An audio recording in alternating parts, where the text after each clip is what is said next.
जय जय गुरुवर, जय जय सर्वशक्त। आज हम आपको जिस विषय पर कुछ अपने विचार बताने जा रहे हैं वो है हमारी देश की शिक्षा प्रणाली। आप कहेंगे कि ये तो सरकार के काम है। हाँ, सरकार के काम तो है, मगर सरकार बनाता कौन?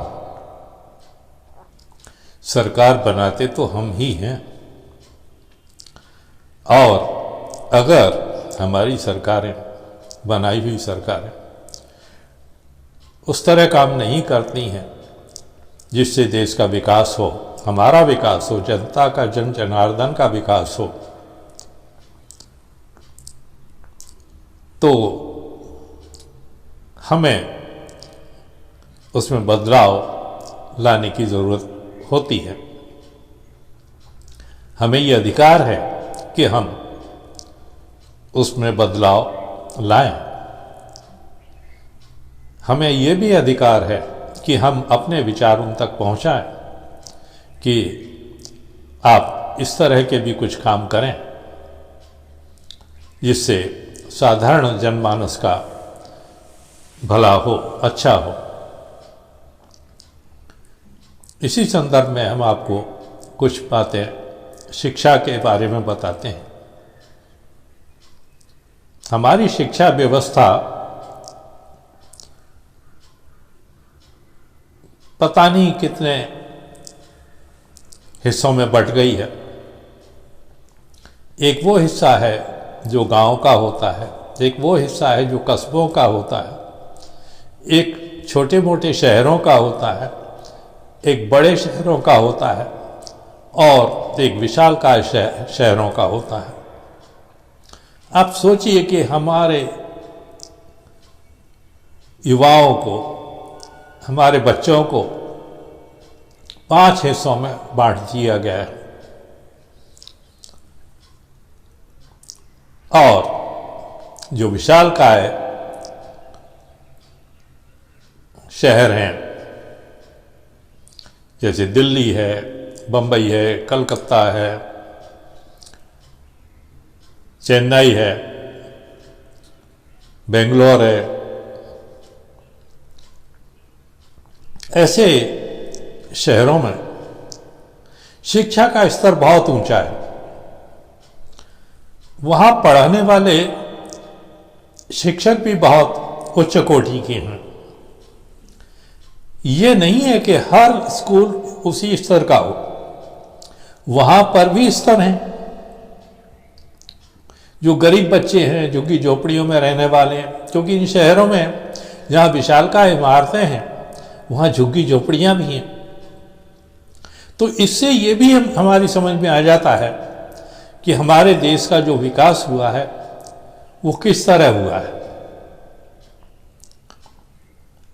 क्या सचमुच ही सभी का विकास हुआ है? अब ये तो हमारे सामने ही है, हमारी नजरों के सामने है। अगर सचमुच का विकास हुआ होता तो एक शहर में कम से कम एक ही स्तर के विद्यालय होते, स्कूल होते, कॉलेज होते, मगर ऐसा है नहीं। इसी तरह जैसे एक बड़े शहर में कई स्तर के स्कूल और विद्यालय हैं, ऐसे ही हमारे देश में, पूरे देश में कई स्तर के विद्यालय हैं और जिस स्तर का विद्यालय है वहाँ उसी स्तर के शिक्षक भी होते हैं। अब आप सोचिए, एक विद्यालय में एक शिक्षक को 1 लाख रुपए वेतन मिलता है। वही पढ़ाई कराने वाले एक दूसरे शहर में, छोटे शहर में, उसको 40,000 रुपए मिलते हैं। और नीचे के कस्बों में चले जाएं तो 10,000 रुपए मिलते हैं। और अगर गांवों में चले जाएं तो अगर एक शिक्षक को 5,000 रुपए मिल गए तो बहुत समझिए, 5,000 रुपए मतलब उसकी औकात से ज्यादा है, ऐसा वहां के लोग समझते हैं।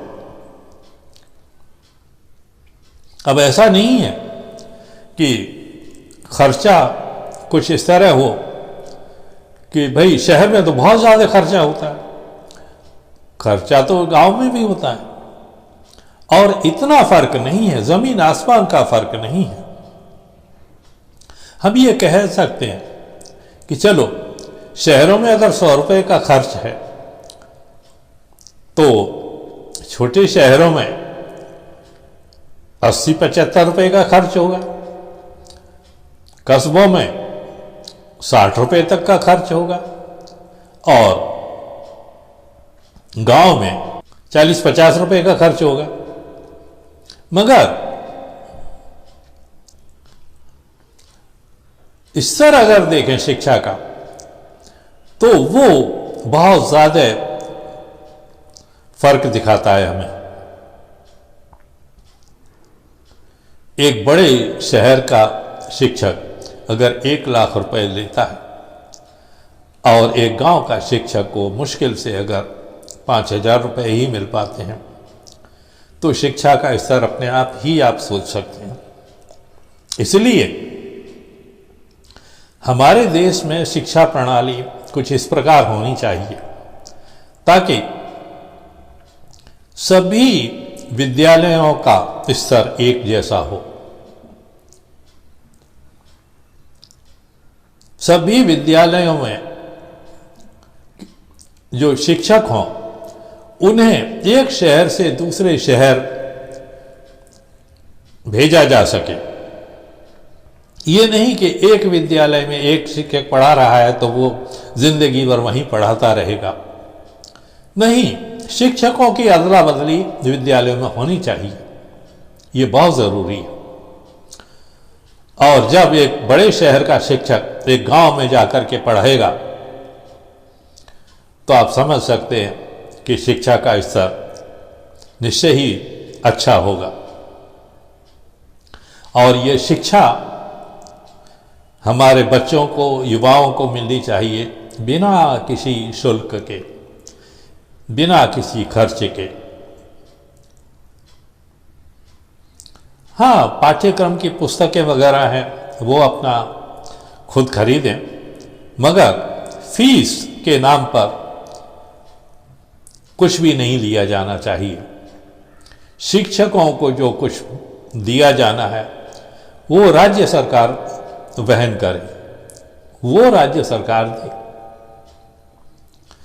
इस तरह की अगर शिक्षा प्रणाली होगी तो गरीब और अमीर के बच्चे एक ही विद्यालय में पढ़ेंगे, एक ही स्तर के विद्यालय में पढ़ेंगे। एक ही शहर में 10 तरह के स्तर नहीं होने चाहिए। शहरों में भी विद्यालयों के शिक्षकों को एक स्कूल से दूसरे शिक्षक में स्थानांतरित करना जरूरी है, ताकि हर विद्यालय को ऐसे शिक्षकों का चयन करना पड़े कि वो हर स्तर के विद्यालयों में पढ़ा सकें। अब जब सभी शिक्षक एक दूसरे विद्यालय में पढ़ाएंगे तो निश्चय ही सब विद्यालयों का स्तर एक जैसा हो जाएगा। यह एक बहुत बड़ी समस्या है जिसको हल करना बहुत जरूरी है। और जिस दिन हम इस समस्या का हल ढूंढ लेंगे, ढूंढने की कोई ऐसी बात नहीं है कि हम ढूंढ नहीं सकते, बहुत आसान है। अगर हम चाहें, यानी हमारे द्वारा बनाई गई सरकार अगर चाहे तो स्वार्थ से ऊपर उठ करके इन विद्यालयों का स्तर एक जैसा किया जा सकता है। हम ये नहीं कहते कि उच्च स्तर के विद्यालयों को निम्न स्तर पर लेके आया जाए। हम तो ये कहते हैं कि निम्न स्तर के जो विद्यालय हैं उनको उच्च स्तर पर लेके आना चाहिए। और जब शिक्षकों को एक स्कूल से दूसरे स्कूल में, एक कॉलेज से दूसरे स्कूल में स्थानांतरित किया जाएगा तो उसका चयन भी एक ही बोर्ड करेगा, एक ही प्रणाली से किया जाएगा। यह नहीं अमुक स्तर का है तो वहां का मैनेजमेंट उसका चयन कर रहा है। वहां होता क्या है, अपनी जान पहचान के लोगों को शिक्षक नियुक्त किया जाता है। और जो प्राइवेट स्कूल में वहां तो ये देखा जाता है, जो कम पैसे के वाले स्कूल हैं, आज जिनको हम निम्न स्तर के स्कूल बोलते हैं, कि शिक्षक कम पैसों में मिले। तो अब आप सोचिए, एक इंसान अपनी पढ़ाई अपनी उम्र के करीब 15-20 साल शिक्षा प्राप्त करता है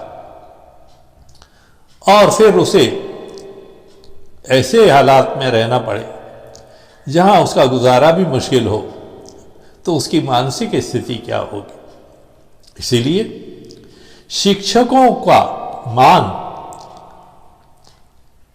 और उनका मानधन उच्च श्रेणी का होना बहुत जरूरी है। अगर हमें उच्च श्रेणी के शिक्षक चाहिए तो मानधन भी उच्च श्रेणी का ही देना होगा। हम कम पैसों से बढ़िया सी चीज नहीं खरीद सकते। इसीलिए यह आवश्यक है कि हम अपने आसपास के वातावरण को कुछ इस प्रकार बदल दें ताकि वो इस तरह के जो योजनाएं हैं, इस तरह के विचारों को वो कार्यरत करें, उसको कार्य रूप में बदलें। जब हम जागरूक होंगे तो देश जागरूक हो जाएगा। देश जागरूक होगा तो हमारी सरकारें भी जागरूक हो जाएंगी। हम सोते रहेंगे तो हमारी सरकारें मनमाने ढंग से काम करेंगी, अपना उल्लू सीधा करेंगी और हमें बेवकूफ़ बनाती रहेंगी। और ये सब करने के लिए बहुत ज़रूरी हो जाता है कि हम एक साथ एक आवाज़ बन के उठें, एक आवाज़ बन के उठें। हम किसी भी धर्म, समुदाय या जाति के हों, हम तो कहते हैं इनकी आवश्यकता ही नहीं है। इंसान सिर्फ इंसान होता है, इससे न कम न ज्यादा। धर्म का चोला ओढ़ करके एक दूसरे से नफरत करना किसी धर्म ने नहीं सिखाया। धर्म तो अपने आप में प्यार की चादर होता है। आप प्यार की चादर ओढ़ करके अगर नफरत करोगे तो पाओगे क्या। तो आइए हम सब एक साथ हों और एक साथ होने का एक ये जो मंच है उसे आप समझें, उसको आगे बढ़ाएं और इस मंच से जुड़ने का जो तरीका है वो हमने पहले भी समझाया है। हर वीडियो में हम समझाते हैं। आप सिर्फ हमारे चैनल को सब्सक्राइब करें, अगर नहीं किया है अब तक तो उसको शेयर करें अपने सभी परिचितों में। कमेंट्स करके बताएं कि आपके विचार क्या हैं। हम जो कहते हैं उसके विषय में आप अपने विचार हमें बता सकते हैं, अपनी समस्याएं बता सकते हैं। ऐसा नहीं है कि आप समस्याएं लिखेंगे तो समाधान नहीं होगा। निश्चय ही हम आपको विश्वास दिलाते हैं। आप समस्याएं हमें समझाइए, बताइए समाधान ज़रूर होगा। और इसके साथ ही अगर हमारा ये उद्देश्यपूर्ण वीडियो आपको पसंद आता है तो लाइक भी कर दें। बस इतनी सी बात है। आज हम यहीं समाप्त करते हैं। धन्यवाद, शुक्रिया, थैंक यू वेरी मच।